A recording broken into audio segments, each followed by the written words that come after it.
Topik hari ini diambil dari kitab Kisah Para Rasul 19 ayat 13 sampai 20. Nats yang panjang.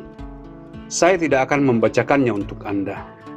Tetapi sebelum Anda mendengarkan khotbah ini, saya menyarankan Anda semua membaca nats ini terlebih dahulu. Nats ini adalah mengenai Rasul Paulus. Dia pergi ke sebuah daerah bernama Efesus. Sekarang ini daerah itu ada di negara modern Turki.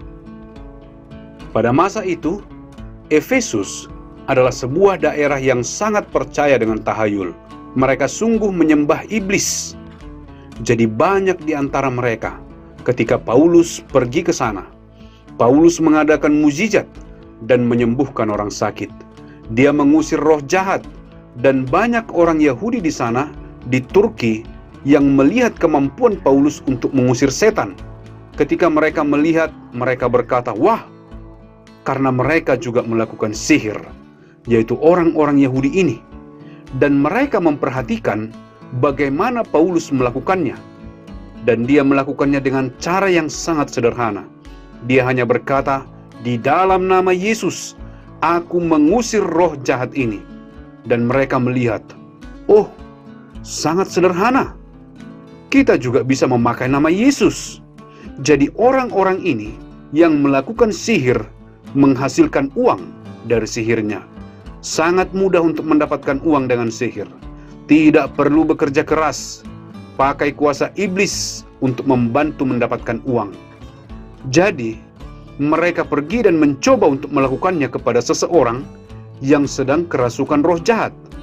Mereka ini yang adalah orang Yahudi pergi kepada orang itu dan berkata, "Di dalam nama Yesus keluarlah." Mereka katakan kepada iblis itu. Iblis itu pun keluar dari orang itu. Tetapi bukannya pergi, malah masuk kepada orang yang berkata, "Di dalam nama Yesus aku mengusir engkau keluar." Jadi orang ini yang sebenarnya seorang tukang sihir sekarang kerasukan roh jahat.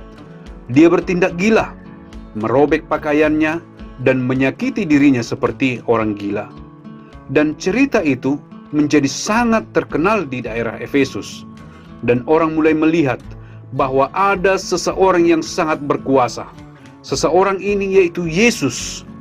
Dan ketika Rasul Paulus dengan menyebut nama Yesus, dia dapat mengusir setan, yang mana semua sihir kita tidak dapat melakukannya. Dan mulailah orang-orang tertarik kepada Injil. Orang-orang tidak menyadari bahwa bukan hanya sekedar menyebut nama Yesus. Bukan seperti orang menggunakan mantra sihir.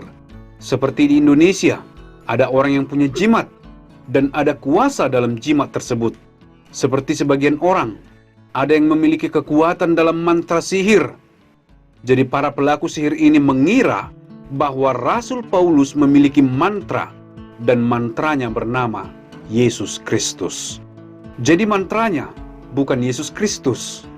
Paulus dapat melakukan ini adalah karena Yesus Kristus hidup di dalam Rasul Paulus. Karena Rasul Paulus sudah menerima Yesus sebagai juru selamatnya.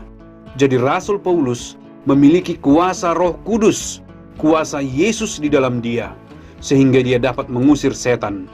Dan ketika iblis itu keluar dari seseorang, iblis itu tidak dapat memasuki Paulus karena Paulus sudah memiliki Kristus di dalam dia. Yang mana orang yang melakukan sihir itu tidak memiliki seseorang yang tinggal di dalam dia. Kosong di dalam hatinya. Jadi ketika iblis itu keluar dari orang yang kerasukan itu, dia masuk ke dalam orang yang melakukan praktek sihir itu, dan dia menjadi seperti orang gila, lari ke sana kemari. Jadi jika Anda tidak memiliki Yesus di dalam hati Anda, jika Anda tidak sungguh percaya kepada Yesus secara pribadi sebagai juru selamat Anda, orang yang mati untuk dosa-dosa Anda, semua dosa Anda di kayu salib, saya sarankan, jangan mendekat kepada iblis atau sihir, supaya jangan Anda sendiri yang akan kerasukan iblis. Tetapi jika Anda sudah percaya kepada Yesus Kristus sebagai juru selamat Anda, maka Anda menerima Yesus Kristus di dalam hati Anda. Saya sudah sering sekali mengajarkan ini, dan Anda harus mengetahui ini. Jika Anda sungguh sudah menerima Yesus Kristus sebagai juru selamat Anda, maka Kristus akan berdiam di dalam Anda, yang dapat kita temukan dalam Galatia 2 ayat 20. Kristus hidup di dalam aku. Dan ketika Kristus sudah hidup di dalam Anda, ada ayat lain yang sangat penting yang harus Anda pelajari. Jika Anda sungguh sudah menerima Kristus sebagai juru selamat Anda, maka Anda harus mengetahui 1 Korintus 6 ayat 19 yang sesungguhnya berkata, "Apa? Tidak tahukah kamu bahwa tubuhmu adalah bait Roh Kudus yang kamu peroleh dari Allah?" Jadi 1 Korintus 6 ayat 19 berkata, jika Anda sudah sungguh menerima Yesus Kristus sebagai juru selamat Anda secara pribadi, maka tubuh Anda sekarang menjadi bait Roh Kudus. Dan jika Roh Kudus tinggal di dalam Anda, bagaimana mungkin roh jahat akan masuk kepada Anda? Saya ingin bertanya kepada Anda, jika Anda mempunyai rumah dan Anda tinggal di rumah tersebut, Anda seorang yang kuat di dalam rumah itu, katakanlah Anda seorang jenderal di militer, Anda tinggal di rumah tersebut, dapatkah gangster atau preman masuk ke rumah tersebut kapan saja? Tidak mungkin, karena Anda seorang jenderal ada di rumah tersebut. Preman tidak dapat masuk, karena ada orang yang tinggal di rumah tersebut. Tetapi jika rumah itu sama sekali kosong, tidak ada yang tinggal di sana, preman dapat masuk ke sana kapanpun.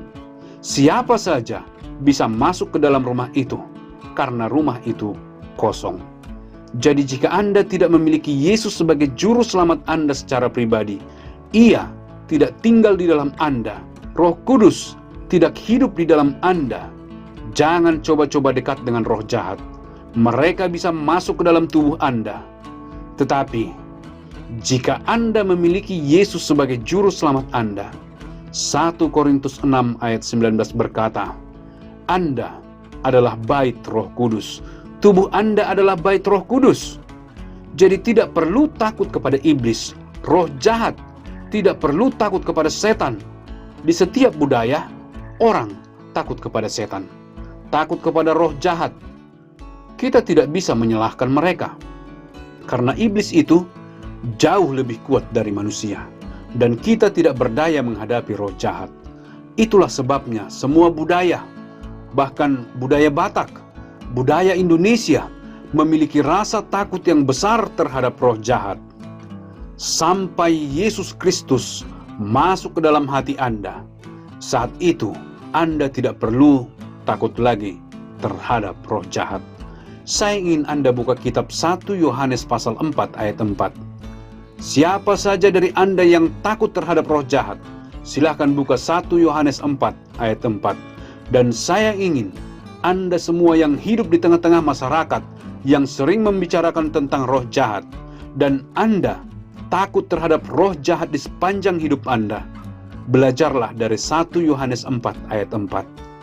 Alkitab berkata, kamu berasal dari Allah, anak-anakku, dan kamu telah mengalahkan nabi-nabi palsu itu, sebab roh yang ada di dalam kamu lebih besar daripada roh yang ada di dalam dunia. Iblis itu memiliki kuasa yang besar, kita tahu hal itu. Jangan bermain-main dengan roh jahat. Tetapi ketahuilah hal ini, jika Anda adalah anak Allah, anak-anak kecil, anak-anak Allah, Dia yang hidup di dalam aku lebih besar daripada dia yang ada di dunia ini. Iblis berjalan kian kemari.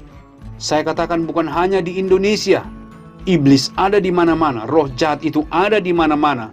Tetapi kita yang memiliki Kristus di dalam kita, Kristus yang hidup di dalam kita jauh lebih besar dari roh-roh jahat. Jadi kita tidak perlu takut. Tetapi pastikan bahwa Anda sudah menerima Yesus sebagai juru selamat Anda secara pribadi.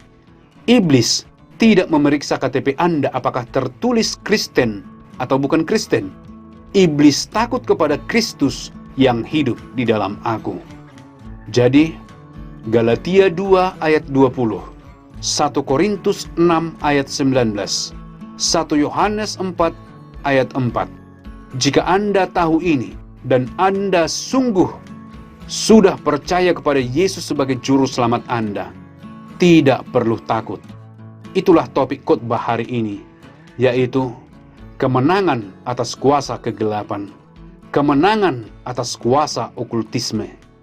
Tuhan memberkati Anda. Jangan takut. Terimalah Yesus sebagai juru selamat Anda.